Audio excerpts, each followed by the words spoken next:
हमेशा महाकाल की बात करते हैं, शक्ति की बात करते हैं, भगवान की बात करते हैं, लेकिन अब लोगों ने देखा उसी महाकाल के परिसर में तूफान आया, भगवान की मूर्तियां धाराशायी हो गई। बाबा महाकाल के महालोक के समय में प्रारंभ में मूर्तियों को जो बनाया गया था वो हमारी एक तरह से गैर पत्थर की मूर्तियां थी। तो चूंकि समय की कमी के कारण से उसको एक जैसे प्लास्टिक टाइप की मूर्ति बनाई गई थी, लेकिन वो चूंकि एक हमारा मॉडल बनाना था कि भगवान शिव का परिवार बताना है। बाबा महाकाल के साथ उनके भगवान गणेश की विभिन्न लीलाएं, उनकी बात आना चाहिए, माता पार्वती की आना चाहिए, कार्तिकेय की आना चाहिए। भगवान शिव के 2 विवाह हुए हैं, एक पहला विवाह माता सती से, दूसरा पार्वती से। तो वो सारा भगवान शिव का परिवार दिखाने के सारे प्रतिमा बना करके वो महाकाल के महालोक का लोकार्पण कराया। लेकिन ये बात भी सही है कि वो प्रतिमाएं हमारे यहाँ जब भी मंदिरों में बनती है वो ठोस पत्थर की या हमारी धातुओं की बनती है। उस दरमियान ऐसा आंधी तूफान आया कि जिसमें हम जैसे कभी कभी भारी भूकंप आता है तो खुले में कुछ भी हो सकता है, लेकिन हम गर्व है कि हमने सारी प्रतिमा बदल करके ठोस पत्थर की बनाने का प्रयास करें। कब ये झंझट ही खत्म हो जाएगी, लेकिन ये चीज़ें कर। आप मध्य प्रदेश के बारे में बहुत सारी बातें कहते हैं और उनकी बहुत चर्चा होती है। अब मैं आपको रिसेंट एग्जाम्पल बताता हूँ। आपने कहा कि मैं मध्य प्रदेश को मिल्क कैपिटल बनाना चाहता हूँ, दूध की नदियाँ बहें ऐसा बनाना चाहता हूँ, और कांग्रेस के नेता कह रहे हैं कि आपने मध्य प्रदेश को शराब का सेंटर बना दिया। आपने तो महिलाओं को शराब ही बना दिया। सबसे ज़्यादा शराब मध्य प्रदेश की महिलाएं पीती हैं। ये जिसने भी कहा है वो कांग्रेस के नेता हैं। अब मैं कांग्रेस के बारे में क्या कहना चाहूँगा, कांग्रेस के बड़े बड़े नेता बहनों को टंचमाल कहते थे, इसलिए कांग्रेस की दुर्दशा हुई। आंकड़े बता रहा है कि माता बहनें कोई शराब नहीं पीती है, ये तो उनकी रात को नहीं उतरी थी इसलिए वो बोल गए, उनको और कुछ बने था। ये उनका सोशल मीडिया पर पोस्ट है जिसमें उन्होंने लिखा कि नशे का नया सेंटर मध्य प्रदेश, भोपाल में जब्त की गई 1814 करोड़ की एमडी ड्रग्स, जगदीशपुर में नशे की फैक्ट्री 92 करोड़ की ड्रग्स पर जब्त, और भोपाल में राजधानी एक्सप्रेस से पकड़ा गया 24 करोड़ का विदेशी गांजा। तो ये मेरे से ज़्यादा तो आप ही बता रहे हो कि हमने कार्रवाई की तभी तो पकड़ में आया, हमने जाने थोड़ी दिया।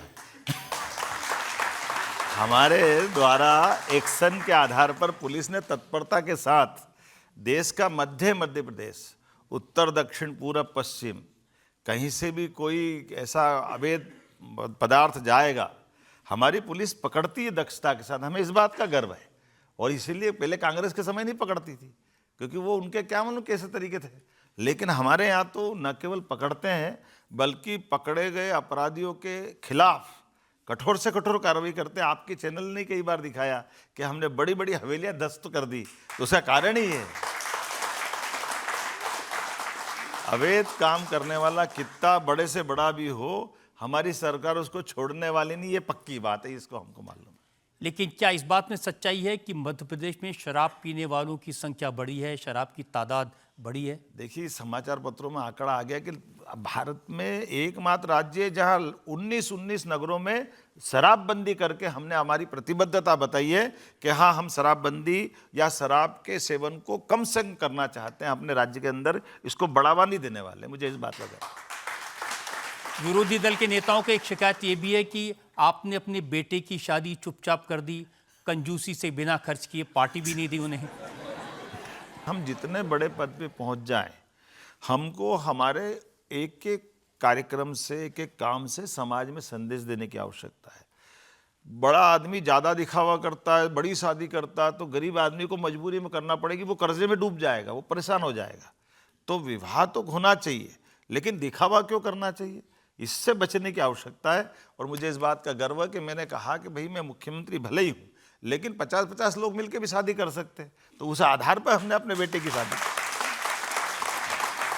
देखिए ये तो उल्टा रास्ता है ना। नॉर्मली जब मुख्यमंत्री के बेटे की शादी होती है तो लाखों लोगों को बुलाया जाता है, सबको भोजन कराया जाता है।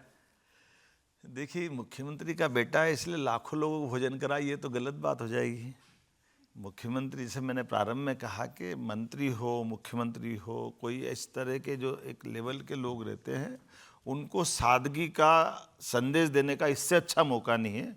मैं तो विनम्रता से हाथ जोड़ के कहना चाहूँगा कि कोई भी व्यक्ति अनावश्यक दिखावा नहीं करे, यही संदेश जाना चाहिए देश में। आपने पुष्कर के घाट पर शादी की, वहाँ एक तस्वीर लोगों ने देखी, आपकी पत्नी सीमा यादव ने अपने पति मोहन यादव के चरण धोए। ये मेरी संस्कृति है, मुझे इस बात का गर्व है कि हमारे लिए माता बहनों का जीवन वाकई अलौकिक है। खास करके बहनों का विवाह के बाद का भी जीवन, वो अपनी शादी के पहले माता पिता सहित उस परिवार की लाडली बेटी होती है, तो उस परिवार के एक एक सदस्य के प्रति वो प्रेम स्नेह रखती है। और जैसे ही विवाह करके वो ससुराल में आती है तो ज़िंदगी में उसका वापस दूसरा जन्म होता है, दूसरे माँ बाप मिलते हैं, पति मिलते हैं, लेकिन वो अपने आप को इन सबके जीवन के मंगल कामना करते हुए पूरा जीवन बिताती है। सारे प्रकार से मैं उन बहनों को प्रणाम करता हूँ, उनके उस भाव को प्रणाम करता हूँ। और उसके लिए मुझे गर्व है कि हमारे यहाँ पत्नी का भाव ये कि जैसे ही 7 फेरे हुए तो ऐसे में वो पति को परमेश्वर भगवान के बराबर मानती है। तो ये वो दिखावा नहीं रहता, ये उनके संस्कार। तो पति भी कुछ मानता है उनको? क्यों नहीं मानता है?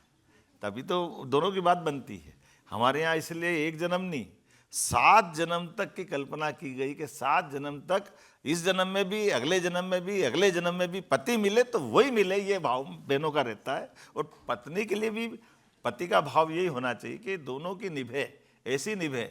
इसीलिए हमारे देवी देवता भी, अगर राम जी याद करो तो सीता जी याद नहीं करो तो बात आधी रह जाती है, राधा जी याद नहीं करो तो कन्हैया आधे रह जाते हैं, अगर पार्वती मैया नहीं बोलो तो नमक पार्वती पते हर हर महादेव, बात ही पूरी नहीं होती है। ये हमें गर्व है, हमारे देवी देवता भी यही संस्कार देते हैं इस बात का। लेकिन